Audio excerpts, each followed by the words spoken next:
بسم اللہ الرحمن الرحیم۔ اللہم صلی علی سیدنا مولانا محمد مبارک وسلم وصلی علیہ۔ پیارے بچوں، اللہ میاں کون ہے؟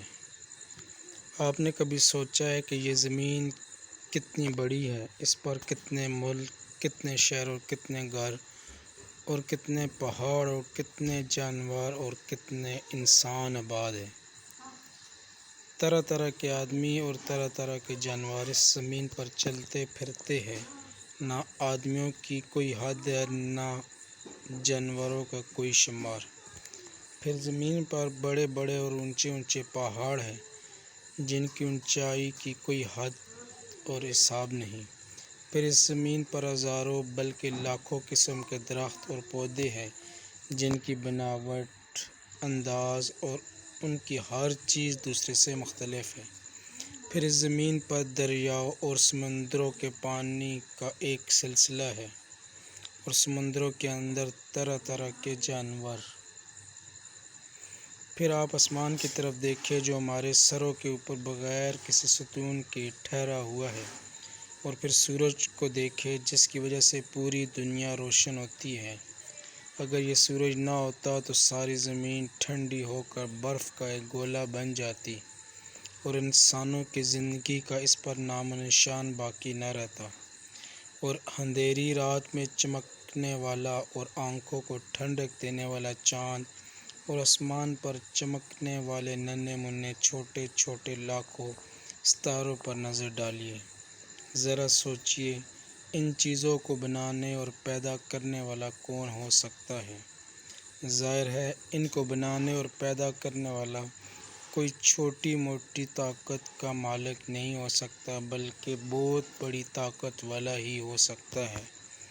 پیارے بچوں، ان سب چیزوں کو پیدا کرنے والا اکیلا اللہ ہے، جو بہت بڑی طاقت کا مالک ہے، جس کی طاقت زمین، آسمان، چاند، سورج، سمندر، پہاڑ، ستارے سب سے بڑی اور سب سے زیادہ ہے۔ وہی اللہ ہے جو آسمان سے بارش برساتا ہے اور بارش کے پانی کے ذریعے زمین پر طرح طرح کے درخت اگاتا ہے، پھر انہی درختوں پر پھل لگاتا ہے اور طرح طرح کے پھل ہم کو کھانے کے لیے دیتا ہے اور ہمارے لیے میٹھا میٹھا پانی پینے کے لیے پیدا کرتا ہے۔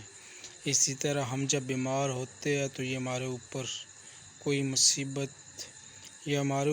مصیبت آتی ہے، یا ہمیں کوئی پریشانی یا تکلیف پہنچتی ہے، یا ہمیں کوئی ضرورت پیش آتی ہے تو ہماری پریشانی اور تکلیف کو وہی دور کرتا ہے اور ہماری ساری ضرورتوں کو وہی پورا کرتا ہے اور ہماری بیماری کو وہی دور کرتا ہے۔ پیارے بچوں، اگر اللہ میاں آسمان سے بارش نہ برسائے، زمین سے درخت اور فصلیں نہ اگے اور ہمارے کھانے کے لیے چیزیں پیدا نہ کرے تو ہمارے پینے کے لیے ٹھنڈے پانی کا انتظام نہ کرے اور ہماری بیماری دور نہ کرے اور ہمیں تکلیف اور مصیبت سے نہ بچائے اور ہماری ضرورتوں کو پورا نہ کرے، تو کیا کوئی اور ہے جو یہ سارے کام کر سکتا ہے؟ ہرگز بھی نہیں۔ انسان کوشش کرتا ہے، مگر جب تک اللہ کا حکم اور اجازت نہ ہو انسان کی کوئی بھی کوشش کامیاب نہیں ہو سکتی۔ اگر اللہ میاں ہمارے گناہوں پر عذاب اور تکلیف دینا چاہے تو ہمیں کوئی عذاب اور تکلیف سے نہیں بچا سکتا۔ اگر اللہ میاں ہم کو بھوکا رکھنا چاہے تو کوئی ہمیں کھانے کو نہیں دے سکتا۔ اگر اللہ میاں ہمیں پیاسا رکھنا چاہے تو ہمیں کوئی پانی نہیں دے سکتا۔ اگر اللہ میاں ہمیں عزت دینا چاہے تو کوئی ذلت نہیں دے سکتا، اور اگر اللہ میاں ہمیں ذلیل کرنا چاہے تو کوئی عزت نہیں دے سکتا۔ اگر اللہ میاں ہمیں عزت دینا چاہے تو کوئی ذلت نہیں دے سکتا، اور اگر اللہ میاں ہمیں ذلیل کرنا چاہے تو کوئی ہمیں عزت نہیں دے سکتا۔ اگر اللہ میاں ہمیں مارنا چاہے تو کوئی ہمیں زندہ نہیں رکھ سکتا، اور اگر اللہ میاں ہمیں زندہ رکھنا چاہے تو کوئی ہمیں مار نہیں سکتا، اور اگر اللہ میاں ہمیں بیمار رکھنا چاہے تو کوئی اچھا نہیں کر سکتا۔ اس لیے پیارے بچوں، ہمیں ہر حال میں اللہ میاں کو یاد رکھنا چاہیے اور اللہ میاں کا کہنا ماننا چاہیے، اور اللہ میاں کی منع کی ہوئی چیزوں اور کاموں سے بچنا چاہیے، اور ہمیں جب بھی کوئی مصیبت، پریشانی، تکلیف، بیماری وغیرہ پیش آئے تو اللہ میاں سے اس کے دور ہونے کی دعا کرنی چاہیے، اور کوئی ضرورت پیش آئے تو اللہ میاں سے اس کا سوال کرنا چاہیے۔ پیارے بچوں، ہم سب مسلمان ہیں، اور دنیا میں مسلمانوں کے علاوہ اور بھی بہت سے لوگ آباد ہیں جن کا مذہب مسلمانوں سے الگ ہے۔ پیارے بچوں، مسلمان ہونے کا مطلب یہ ہے کہ ہم اللہ کو ایک مانتے ہیں اور اس بات پر یقین رکھتے ہیں کہ اللہ میاں کے علاوہ کسی کی عبادت نہیں کی جا سکتی، صرف اور صرف اللہ میاں ہی عبادت کے لائق ہے، اور محمد صلی اللہ علیہ وآلہ وسلم اللہ میاں کے سچے اور سب سے آخری نبی ہیں۔ پیارے بچوں، یہی بات کلمہ طیبہ میں بتائی جاتی ہے۔ اس کلمہ کو پڑھ کر مسلمان ہوتا ہے۔ کلمہ طیب یہ ہے، لا الہ الا اللہ محمد رسول اللہ۔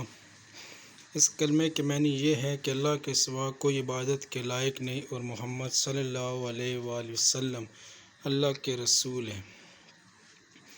پیارے بچوں، اللہ کو ایک ماننے کا مطلب یہ ہے کہ اس پوری زمین، آسمان، چاند، سورج، انسان اور جانور سب کو اللہ نے پیدا کیا، کسی اور نے پیدا نہیں کیا، اور اللہ میاں نے اپنی باتیں بتانے اور اپنی عبادت کے طریقے سکھانے کے لیے بہت ہی اچھے اور پیارے پیارے بندے بھیجے، اور بہت سارے بندے آئے ہیں۔ ان میں سب سے پہلے حضرت آدم علیہ السلام، اور سب سے آخر میں حضرت محمد صلی اللہ علیہ وآلہ وسلم ہیں، اور اللہ میاں نے اس دنیا کو ایک وقت تک کے لیے پیدا کیا ہے۔ جب وہ وقت پورا ہو جائے گا تو یہ سب دنیا، زمین، آسمان، چاند، سورج اور سب انسان ختم ہو جائیں گے اور قیامت آ جائے گی۔ اب قیامت تک نبی کریم صلی اللہ علیہ وآلہ وسلم کے علاوہ اور کوئی اللہ کا رسول نہیں آئے گا، اس لیے قیامت تک سب انسانوں کو محمد رسول اللہ صلی اللہ علیہ وآلہ وسلم نے اللہ میاں کی جو باتیں بتائی ہیں ان سب کو ماننا ضروری ہے۔ جو اللہ کو ایک نہیں مانتا یا نبی کریم صلی اللہ علیہ وسلم کی باتوں پر یقین نہیں کرتا وہ مسلمان نہیں ہوتا،